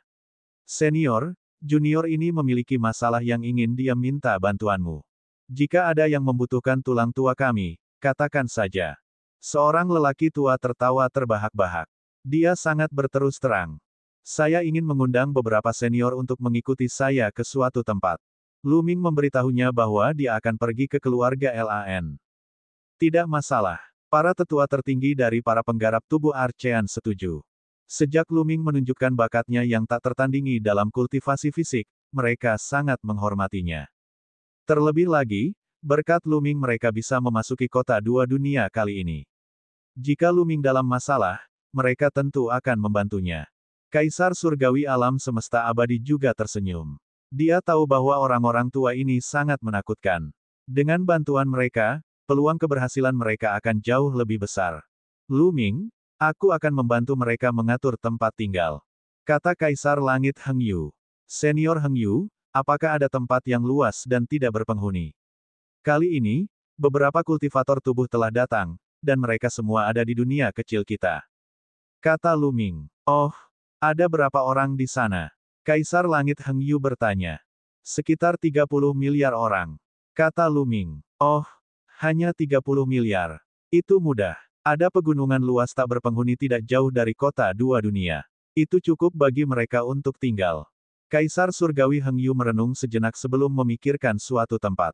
30 miliar orang sepertinya banyak, tetapi bagi wilayah surga Taiking yang luas, itu hanyalah setetes air di lautan. Populasi wilayah surgawi Taiking tidak terhitung banyaknya. Wilayah kecil manapun akan memiliki populasi lebih dari puluhan miliar orang. Tidak lama kemudian, mereka berangkat dan sampai di pegunungan yang luas dan tak terbatas. Pegunungan ini membentang jutaan mil dan menampung 30 miliar orang. Seketika, Lu Ming dan orang-orang dari dunia kecil tergerak dan sejumlah besar orang muncul di pegunungan. Kemudian, seorang penggarap tubuh kuno naik untuk membuat pengaturan. Setiap orang menebang kayu, memindahkan batu, dan memperbaiki rumah. Sebagian besar kultivator tubuh zaman dahulu sangat kuat, jadi sangat mudah bagi mereka untuk melakukan ini. Dia percaya bahwa dalam beberapa hari, mereka akan dapat menetap sepenuhnya di sini. Ren Chan dan yang lainnya juga memilih tempat untuk menetap. Mata mereka agak sedih. Dunia kecil mereka memiliki populasi yang besar, tapi sekarang, tidak banyak yang datang. Banyak yang tewas dalam pertempuran. Khususnya, beberapa pakar terkemuka tidak ada di sini. Lu Ming berdiskusi dengan Kaisar Langit Heng Yu dan yang lainnya. Mereka memutuskan bahwa belum terlambat untuk mengunjungi keluarga Lan dalam beberapa hari. Lu Ming kembali ke kota dua dunia dan bertemu Mulan. Mulan tentu saja sangat senang melihat Lu Ming. Keduanya mengenang beberapa saat sebelum Lu Ming kembali ke kediamannya, berencana untuk beristirahat dengan baik. Saya ingin tahu apakah Chaos Hall utama dapat dihubungi sekarang. Lu Ming kemudian memikirkan aula kekacauan dan mengeluarkan token kekacauan primordial. Dia tidak menyangka token energi campuran akan bergerak. Lu Ming sangat gembira dan dia menyalurkan energi dunia ke dalamnya. Bas! Token kekacauan primordial bergetar dan seberkas cahaya muncul, menyelimuti Lu Ming. Kemudian, sosok Lu Ming menghilang dari tempatnya. Lu Ming sepertinya sedang melakukan perjalanan melalui kehampaan. Perasaan itu seolah-olah dia sedang menggunakan susunan teleportasi jarak jauh. Tidak lama kemudian, Lu Ming tiba di sebuah aula. Itu adalah istana kekacauan yang paling awal. Begitu Lu Ming muncul, ada kilatan cahaya di istana kekacauan. Ada total 9 sosok, masing-masing memancarkan warna berbeda. Bumi 1, emas. Mata Lu Ming berbinar. Salam, Tuan Muda. Bumi 1, emas, dan sisanya membungkuk kepada Lu Ming. Senior, tidak perlu bersikap sopan. Lu Ming dengan cepat melambaikan tangannya. Kesopanan tidak bisa diabaikan. Tuan Muda telah mengalahkan Yuan Xin, putra kekacauan. Selain itu, Anda telah menjadi seorang kaisar hebat dengan banyak jenis hukum nomologis dan bahkan menguasai banyak jenis hukum pamungkas. Bakat seperti ini belum pernah terjadi sebelumnya. Di masa depan, Anda akan menjadi penguasa istana kekacauan dan Tuan Muda kami. Ertuan berkata dengan ekspresi serius. Kalian, pernahkah kamu mendengar tentang saya? Lu Ming bertanya dengan rasa ingin tahu. Tentu saja, istana Chaos yang utama berada di wilayah surgawi Taiking. Reputasi Tuan Muda telah menyebar ke seluruh wilayah surgawi Taiking. Tentu saja, kami pernah mendengar tentang dia. Kata Bumi 1 sambil tersenyum. Aula kekacauan utama berada di wilayah surgawi Taiking. Lalu kenapa aku tidak bisa menghubungi kalian sebelumnya? Lu Ming bertanya dengan rasa ingin tahu. Aula kekacauan utama berada di wilayah surgawi Taiking. Ini tidak sulit ditebak. Saat itu, dia bisa memasuki Chaos Hall utama dari benua asal. Tidak sulit untuk menebak bahwa aula kekacauan utama berada di wilayah surgawi Taiking. Itu karena hanya wilayah surgawi Taiking yang memiliki jalur yang terhubung ke benua Yuan. Sekte Hunyuan mungkin juga berada di wilayah surgawi Taiking. Lu Ming penasaran. Sebelumnya, dia tidak bisa menghubungi Ertuan dan yang lainnya. Sekarang, dia bisa menghubungi mereka. Tuan Muda, ada 2 medan perang di wilayah surgawi Taiking. Istana yang kacau ada di dekat salah satunya. Lebih dari 10 tahun yang lalu, ras asing tiba-tiba melancarkan invasi besar-besaran. Pertempuran sengit terjadi di medan perang itu. Kami membawa Istana Keos yang asli untuk berpartisipasi dalam pertempuran dan memutus indera dunia luar. Itu sebabnya kamu tidak menyerang kami. Tu Yi menjelaskan. 8 orang lainnya juga mengangguk. Lu Ming tiba-tiba menyadari. Jadi itulah yang terjadi. Belakangan ini, ras alien tidak menyerbu. Oleh karena itu, Lu Ming dapat menghubungi Ertuan dan sisanya lagi. Senior, saya ingin bertanya tentang kekacauan kitab suci. Lu Ming bertanya. Kekacauan kitab suci yang dia miliki sepertinya tidak lengkap. Tuan Muda, sutra kekacauan yang Anda miliki memang tidak lengkap. Hanya ada bagian sebelum Anda menjadi kaisar surgawi. Bagian setelah kamu menjadi kaisar surgawi seharusnya diberikan kepadamu setelah kamu menjadi kaisar surgawi. Tetapi sekarang kamu telah menjadi kaisar surgawi sejati. Wajar jika aku memberikannya kepadamu. Tuan Muda, ikuti saya. Dengan itu, Tu Yi berjalan ke satu arah. Lu Ming mengikutinya dan datang ke ruang rahasia. Bab 2311 menuju ke keluarga Lan. Di ruang rahasia, sesosok tubuh duduk bersila di udara. Itu adalah sosok kekacauan Tirk. Begitu Lu Ming masuk, sosok itu berubah menjadi seberkas cahaya dan bergegas ke ruang di antara alis Lu Ming. Seketika, sebuah pesan muncul di benak Lu Ming. Kitab Suci Kekacauan. Lu Ming bergumam. Informasi ini adalah bagian terakhir dari Kitab Kekacauan. Ini mencatat derivasi dari Chaos Scripture, serangkaian negara adidaya, dan kombinasi berbagai hukum. Di antaranya, hukum kekacauan adalah yang utama. Lu Ming duduk bersila dan memahaminya secara mendetail. Kekacauan Kitab Suci berisi 18 jenis hukum, yang mirip dengan gulungan kuno yang tidak bisa dihancurkan. Sayangnya, ini hanya berfokus pada satu jenis hukum chaos, yang tidak cocok untuk saya. Namun, ada banyak hal di dalamnya yang dapat kita pelajari. Lu Ming merenung. Kitab Kekacauan berisi 18 hukum. Di antara 18 jenis hukum, Lu Ming hanya memiliki 4 jenis hukum. Di masa depan, jika Lu Ming ingin menguasai lebih banyak hukum, dia dapat menyimpulkan hukum lain berdasarkan Kitab Suci Chaos. Ini akan lebih cepat daripada memahaminya sendirian. Selain itu, Lu Ming dapat mencoba mengembangkan beberapa kemampuan surgawi untuk meningkatkan kemampuannya dalam melawan musuh-musuhnya. Tentu saja, arah kultivasi utama Lu Ming masih harus bergantung pada dirinya sendiri untuk memahami dan mengeksplorasi. Lagi pula, dia mengendalikan banyak prinsip utama. Jika dia ingin mengerahkan kekuatan terkuat dari prinsip-prinsip ini, dia harus menjelajah sendiri. Lagi pula, sejak zaman kuno, tidak ada seorang pun yang menguasai beberapa prinsip utama secara bersamaan. Sehari kemudian, Lu Ming menghentikan pemahamannya. Dia tidak sedang terburu-buru sekarang. Ketika dia punya waktu di masa depan, dia akan memilih beberapa teknik kekuatan magis untuk dikembangkan. Lu Ming kembali ke aula utama tempat Ertuan dan 9 lainnya menunggu. Tu Yi, apa tingkat kultivasimu? Lu Ming bertanya dengan rasa ingin tahu. Kami bersembilan berasal dari 9 elemen berbeda, dan kami semua berada di alam Kaisar Surgawi. Jawab Tu Yi. Surga, Kaisar Surgawi. Lu Ming mulai mengangguk tanpa sadar. Namun, dia segera sadar dan mulutnya terbuka lebar. Dia tercengang. Bumi 1, emas, kayu. Totalnya ada 9 orang, dan semuanya berwujud wayang. Lu Ming sebelumnya mengira bahwa bumi pertama dan yang lainnya mungkin berada di alam Kaisar Agung. Dia bahkan berpikir bahwa mereka mungkin adalah Kaisar Agung Puncak. Namun, dia tidak pernah menyangka bahwa mereka semua berada di alam Kaisar Surgawi. 9 Kaisar Surgawi, kekuatan mengerikan macam apa ini? Aula kekacauan utama hanyalah salah satu dari 9 aula besar Sekte Hunyuan. Sekalipun Kaisar Kekacauan yang pertama sangat kuat, tetap saja mengejutkan melihat 9 boneka alam Kaisar Surgawi. Dari sini terlihat betapa mengejutkannya kekuatan Sekte Hunyuan pada puncaknya. Hahaha, bagus, bagus sekali. Lu Ming sangat gembira. Dengan bantuan Earth One dan yang lainnya, dia seperti harimau yang memiliki sayap. Primal Chaos Hall, apakah ada orang lain selain kamu? Lu Ming bertanya lagi. Ya, tapi mereka semua boneka. Ada 1000 orang di masing-masing 9 elemen. Nama kami dari 1 hingga 1000, dari kerajaan bela diri hingga kerajaan surgawi. Kata Bumi 1. Lu Ming mengangguk. Saat itu, Tu Yi telah mengirim Tukian untuk mengikutinya ke benua hutan belantara surgawi. Bahkan sekarang, Tukian masih menjaga benua hutan belantara dewa. Senior, aku akan kembali dulu.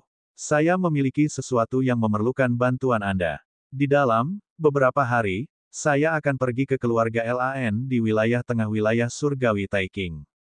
Lu Ming memberitahu mereka tentang keluarga LAN dan mengundang Earth One serta yang lainnya untuk membantu.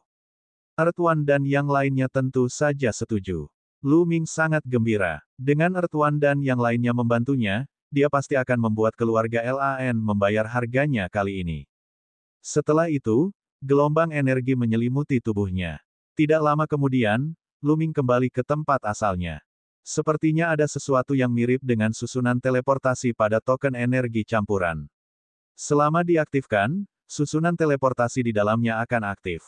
Lu Ming berpikir dalam hati. Dalam beberapa hari berikutnya, Lu Ming tidak berkultivasi. Dia beristirahat dengan baik. Beberapa hari kemudian, Lu Ming, Kaisar Surgawi Heng Yu, dan 4 tetua agung tertinggi dari kultivator tubuh Arkan menuju bagian tengah wilayah Surgawi Taiking bersama Lu Ming. Wilayah Surgawi Taiking sangat luas dan tidak terbatas, tidak lebih kecil dari seluruh benua Yuan.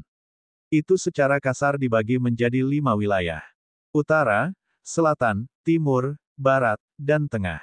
Keluarga LAN berada di wilayah tengah. Kaisar Surgawi Heng Yu membawa serta Lu Ming. Dengan kecepatan Kaisar Surgawi, mereka tiba di kota bulan biru tempat keluarga LAN berada dalam beberapa jam. Blue Moon City adalah kota kuno yang sepenuhnya milik keluarga LAN. Ini adalah markas besar keluarga LAN. Keluarga LAN telah mengakar di sini selama bertahun-tahun yang tak terhitung jumlahnya. Selama periode waktu ini, kota Blue Moon sangat ramai dan dipenuhi orang. Pernikahan Putri Surga kebanggaan keluarga LAN dan jenius peringkat kedua dari 9 keunikan adalah peristiwa besar. Terlebih lagi, mereka mendengar bahwa keluarga LAN telah mengundang banyak orang jenius. Banyak orang yang menduga akan ada acara akbar, sehingga tentu saja mereka datang untuk menyaksikan keseruannya. Kaisar Surgawi Alam Semesta Abadi dan yang lainnya menyembunyikan aura mereka dan berjalan ke kota bulan biru seperti orang biasa. Mereka menemukan sebuah penginapan dan meminta informasi.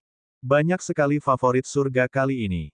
Sebagian besar favorit surga terkenal dari alam primordial ada di sini. Keluarga LAN sebenarnya punya wajah besar hingga bisa mengundang begitu banyak favorit surga. Seseorang bertanya, apa yang Anda tahu? Sudah lama sekali sejak alam surga mengadakan peristiwa akbar. Sejak pemilihan 9 keunikan lebih dari 1 dekade lalu, beberapa favorit surga teratas belum pernah bertarung satu sama lain. Kali ini, aku bisa memanfaatkan kesempatan ini untuk bertarung satu sama lain. Juga, saya mendengar bahwa keluarga LAN telah membayar mahal kali ini. Siapapun yang bisa mendapatkan tempat pertama kali ini akan diberi hadiah permata Loo Chaos. Apa? Lihat permata Chaos, sungguh luar biasa. Banyak orang terkejut. Keluarga LAN sebenarnya ingin mengambil permata Loo Chaos sebagai hadiah. Ini jelas merupakan masalah besar. Saat itu, di luar kota dua dunia, Lu Ming telah menangkap pangeran dari pihak lain dengan imbalan 100 permata kekacauan. Keluarga LAN benar-benar telah berupaya keras. Apakah keluarga LAN ingin mendorong Xuan Yuanyi naik tahta nomor 1? Itu benar. Xuan Yuanyi ambisius dan sudah lama ingin menantang Lin Xiaofeng dan menempati posisi pertama. Kali ini, dia kemungkinan besar ingin mengambil kesempatan ini untuk mengalahkan Lin Xiaofeng.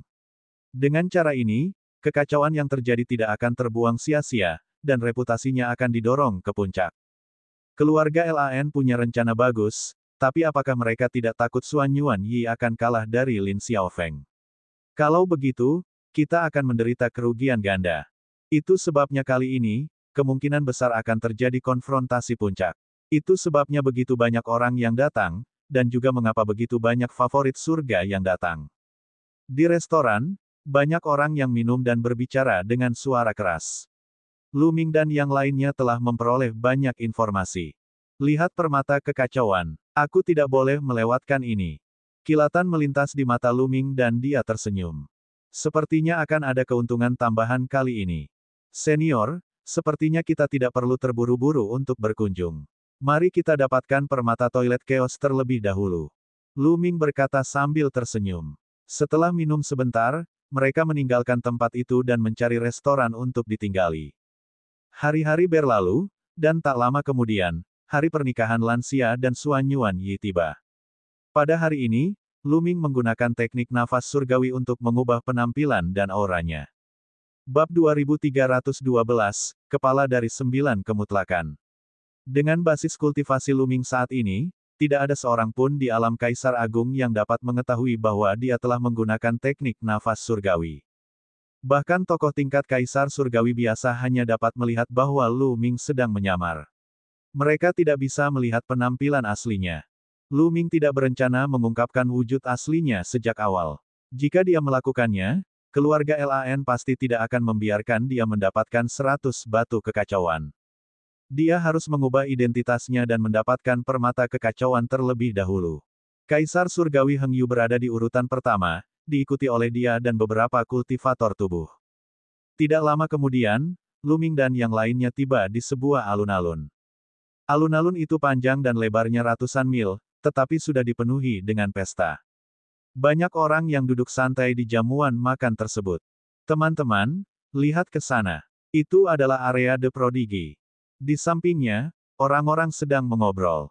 Lu Ming menoleh dan memperhatikan bahwa ada area di utara alun-alun tempat banyak talenta muda duduk. Long Chen, Roh Phoenix, Kekuatan Sunyi, dan Gelembung. Lu Ming mengalihkan pandangannya dan melihat banyak wajah yang dikenalnya. Lu Ming sangat gembira. Selain Gelembung, dia tidak melihat yang lainnya selama bertahun-tahun. Namun, sekarang bukan waktunya untuk bernostalgia. Belum terlambat untuk mengenang kejadian ini. Di saat yang sama, Lu Ming juga melihat orang lain. Misalnya, Sungai Bintang yang Abadi, Yuan Xin, Bao De, Ao Ke, Tianming. Sebagian besar jenius terbaik dari alam primordial telah datang. Yang lainnya semuanya berasal dari alam surga, seperti mereka yang mengikuti Kaisar Surgawi Kong Yin ke alam primordial selama pertempuran di 10 negeri. Pada saat ini, Lu Ming menyadari bahwa ada banyak sekali jamuan makan di alun-alun dan dibagi menjadi banyak area berbeda. Tempat mereka duduk hanyalah area biasa. Lu Ming tidak keberatan dan menunggu dengan tenang.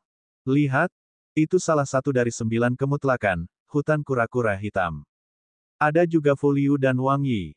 Tiba-tiba seseorang berseru. Lu Ming menatap ke langit.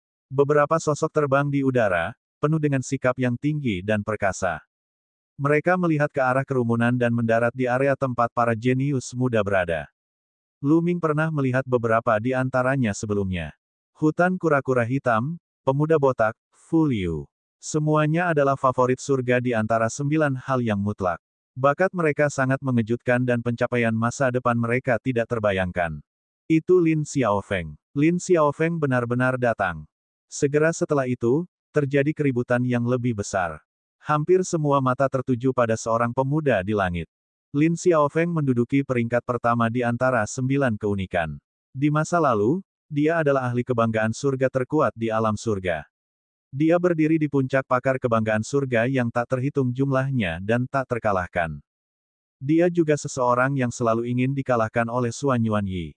Lin Xiaofeng, berpakaian hitam dan membawa pisau panjang di punggungnya, mendarat di area generasi muda dengan wajah dingin. Saudara Lin, banyak orang datang untuk menyapa Lin Xiaofeng. Lin Xiaofeng mengangguk sedikit sebagai jawaban, lalu duduk di sana dan menutup matanya untuk beristirahat.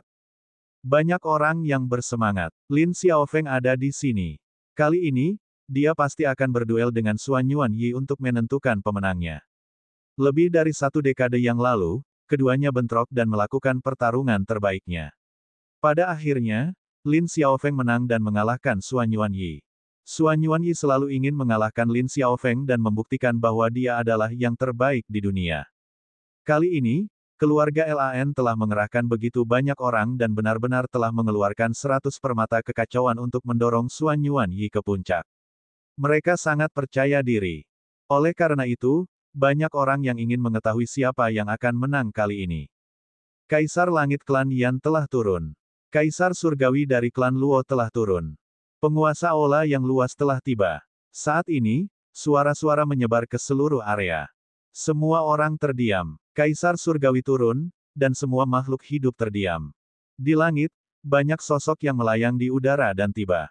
Dari timur, Kaisar Surgawi dari Klan Yan memimpin para ahli dari Klan Yan. Dari barat, Kaisar Surgawi dari Klan Luo tiba bersama para ahlinya. Kaisar Surgawi dan pembangkit tenaga listrik yang datang bersama mereka turun di wilayah paling utara.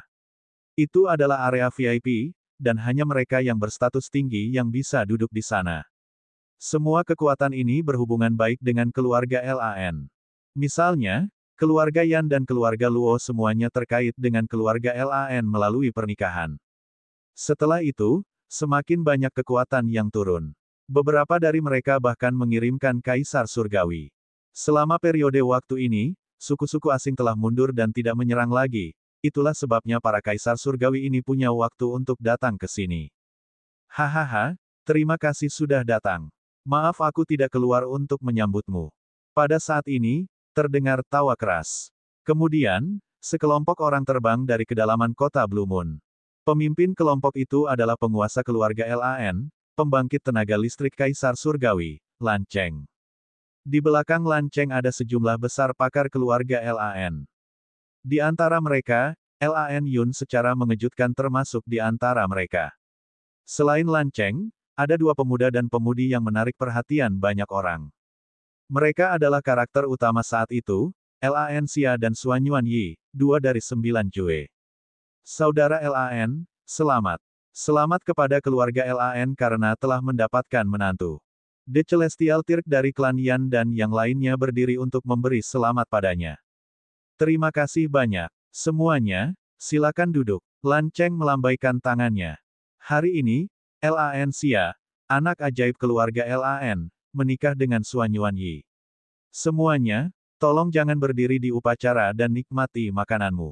Lan Cheng berkata sambil tersenyum. Segera setelah itu, banyak orang terbang keluar dan menyajikan anggur dan makanan di semua meja. Setelah itu, tibalah waktunya pernikahan akbar. Kerumunan menunggu dengan sabar. Mereka semua tahu bahwa acara inti hanya setelah upacara. Tidak lama kemudian, upacara selesai. Lan Cheng berdiri, menghadap semua orang, dan berkata, kali ini, saya ingin mengucapkan terima kasih kepada semua orang yang telah datang, terutama para pemuda jenius. Karena sebagian besar dari mereka ada di sini, mengapa kita tidak mengambil kesempatan ini untuk berdebat dan membiarkan kita, orang-orang tua, melihat kejayaan generasi muda. Itu bagus. Setelah pertempuran lebih dari 10 tahun yang lalu, para jenius jarang bertarung satu sama lain. Mereka semua sedang berkultivasi. Hari ini adalah saat yang tepat untuk melihat hasil budidaya mereka. Hari ini adalah zaman keemasan, dan keajaiban telah berkumpul. Sekarang, ada lebih banyak lagi keajaiban dari alam primordial. Bintang-bintang sungguh mempesona. Banyak orang mengangguk dan memperlihatkan ekspresi antisipasi. Favorit anak muda surga juga saling menilai. Niat bertarung samar-samar menyebar.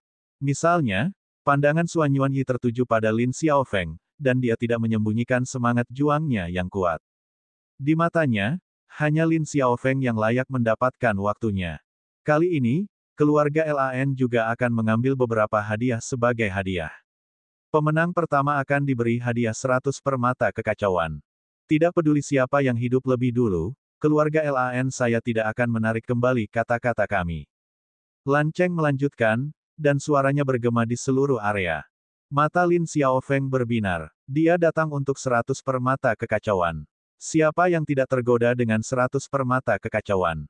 Namun, para elit lainnya menghela nafas. Mereka mengerti bahwa mereka tidak ditakdirkan untuk mendapatkan 100 batu kekacauan.